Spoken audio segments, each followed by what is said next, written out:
قیامت کے دن ایک ہوا چلے گی اور جس کے چلنے کی وجہ سے تمام انسانوں کے ہاتھ میں ان کے نامہ اعمال آ جائیں گے، اور جیسے ہی نامہ اعمال آئیں گے تو پھر ہر انسان یہ کہے گا کہ اس نامہ اعمال کے اندر نہ تو کوئی چیز چھوڑی گئی ہے اور نہ کوئی چیز بڑھائی گئی ہے۔ دن کی برائیوں کا اور رات کی برائیوں کا اور اندھیروں میں گناہوں کا تمام کا تذکرہ اس کے اندر لکھ دیا گیا ہوگا۔ پھر نبی اکرم صلی اللہ علیہ وسلم نے ارشاد فرمایا آگے، فَأَمَّا مَنْ أُوتِيَ كِتَابَهُ بِيَمِينِهِ فَيَقُولُ هَاؤُمُ اقْرَءُوا كِتَابِيَهْ إِنِّي ظَنَنْتُ أَنِّي مُلَاقٍ حِسَابِيَهْ فَهُوَ فِي عِيشَةٍ رَاضِيَةٍ فِي جَنَّةٍ عَالِيَةٍ کہ عائشہ کہ جس کے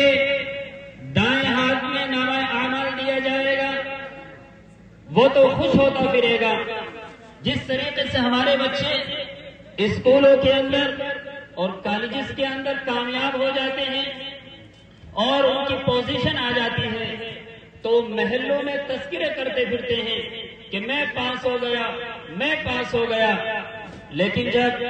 میدان حشر کے اندر اللہ رب العزت والجلال دائیں ہاتھ میں مؤمنین کو نامہ اعمال دے گا، وہ بھی ایسی خوشی کے مارے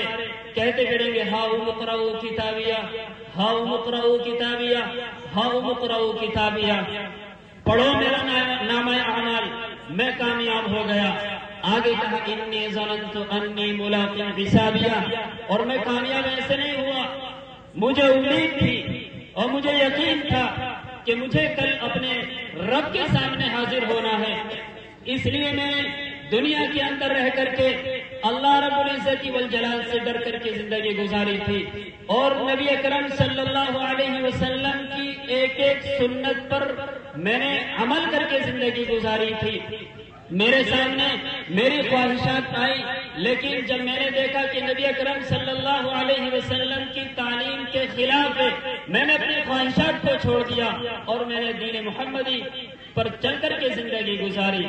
انی ظننت انی ملاق حسابیہ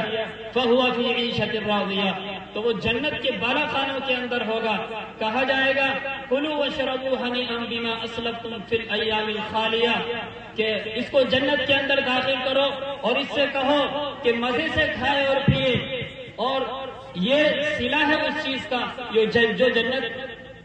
جو یہ دنیا کے اندر کر کے آیا ہے، کلوا واشربوا ہنیئا بما اسلفتم فی الایام الخالیہ۔ لیکن اللہ کے نبی صلی اللہ علیہ وسلم نے آگے فرمایا وَأَمَّا مَنْ أُوتِيَ كِتَابَهُ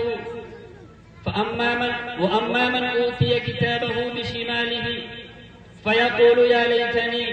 لَمْ أُوتَ كِتَابِيَهْ وَلَمْ أَدْرِ مَا حِسَابِيَهْ، اور جس کے بائیں ہاتھ میں نامہ اعمال دیا جائے گا وہ واحد تباہی مچاتا پھرے گا اور کہے گا میرا تو حساب ہی نہ ہوتا، مجھے تو یہ دن دیکھنا ہی نہیں پڑتا۔ تو ابھی اللہ نے موقع دیا ہے، ہمیں آخرت کی تیاری میں ابھی سے لگ جانا چاہیے، اور نہ جانے کہ کب کس کا وقت آ جائے یہ کسی کو پتا نہیں ہے۔ ہمارے سامنے نہ جانے کتنے جوان پچھلے سال گزر رہے تھے ہمارے سامنے اور چل رہے تھے، اور نہ جانے کتنے بوڑھے تھے اور کتنے بچے تھے جو ہمارے سامنے کھیل رہے تھے، لیکن آج وہ ہماری آنکھوں کے سامنے نہیں ہے۔ تو میرے بھائیوں، اس دن کے آنے سے پہلے پہلے اپنی تیاری کر لیں۔ یہ ایک مرحلہ ہوا۔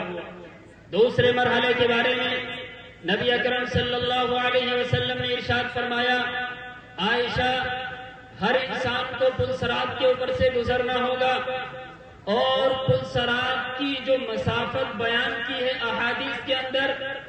بیان فرمایا کہ اس کی جو مسافت ہوگی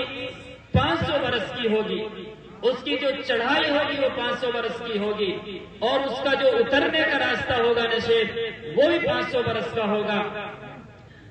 اور اس کے اوپر وہی شخص گزر سکتا ہے جس نے دنیا کے اندر رہ کر کے اللہ کی مان کر کے نبی اکرم صلی اللہ علیہ وسلم کی مان کر کے زندگی گزاری ہوگی. ان کے بارے میں اللہ تعالیٰ نے قرآن کریم کے اندر کہا یوم تری المؤمنین والمؤمنات یسعی نورهم بین ایدیہم وبایمانہم یقولون ربنا اتمم لنا نورنا واغفر لنا. کہ اس دن آپ مومنین کو دیکھو گے کہ ان کے آگے ان کا نور ہوگا، اور یہ نور تلاوت قرآن کا نور ہوگا، یہ نور نماز کا نور ہوگا، یہ نور زکوٰۃ کا نور ہوگا، یہ نور اخلاق کا نور ہوگا. تو جن کے پاس میں اخلاق ہوں گے، جن کے پاس میں اعمال ہوں گے، جن کے پاس میں نمازیں ہوں گی، جن کے پاس میں صدقات ہوں گے، دنیا کے اندر جنہوں نے کیے ہوں گے، وہ لمحوں کے اندر پل صراط کے راستے کو پار کر دیں گے.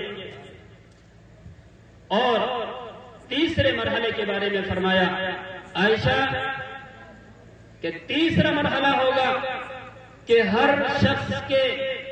اعمال کا وزن کیا جائے گا، ہر شخص کے اعمال کا وزن کیا جائے گا. فمن ثقلت موازینہ فاولئک هم المفلحون. کہ عائشہ جس کے اعمال کے وزن کا پلڑا بھاری ہو جائے گا اس کا کام بن جائے گا. فاولئک هم المفلحون. ومن خفت موازینہ فاولئک الذین خسروا انفسهم بما كانوا بآیاتنا یظلمون. اور جس کے اعمال کا پلڑا ہلکا ہو گیا تو یہ سمجھ لو وہ ناکام ہو گیا. حضرت ابو درداء رضی اللہ تعالی عنہ بیان کرتے ہیں کہ نبی اکرم صلی اللہ علیہ وسلم نے ارشاد فرمایا